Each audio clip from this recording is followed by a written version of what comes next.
நான் தனியாக இருக்கிறேனே என்று நினைத்து கலங்கிக் கொண்டிருக்கிற என் அன்பு பிள்ளையே, நான் உனக்கு வேதாகமத்தில் இருந்து சொல்லுகிறேன். உபாகமம் 31 அதிகாரம் 8 இப்படியாக சொல்லுகிறது: கர்த்தர் தாமே உனக்கு முன்பாகப் போகிறவர், அவர் உன்னோடே இருப்பார், அவர் உன்னை விட்டு விலகுவதுமில்லை, உன்னை கைவிடுவதுமில்லை, நீ பயப்படவும் கலங்கவும் வேண்டாம் என்றான். பிரச்சனைகள், நெருக்கடிகள், மன அழுத்தமென எல்லாம் ஒரே நேரத்தில் உன்னை சூழ்ந்து உன்னை கஷ்டப்படுத்திக் கொண்டிருக்கலாம்.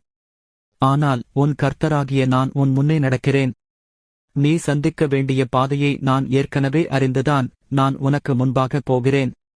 நான் உன்னோடு இருக்கிறேன். உன்னை கைவிட்டு விடமாட்டேன். இதுவே உனக்கு நான் கொடுக்கும் நம்பிக்கை. நீ எந்த சூழ்நிலையிலும் தனியாக இல்லை. ஆகவே நீ பயப்படாதே மகனே, மகளே. சந்தோஷமாய் இரு.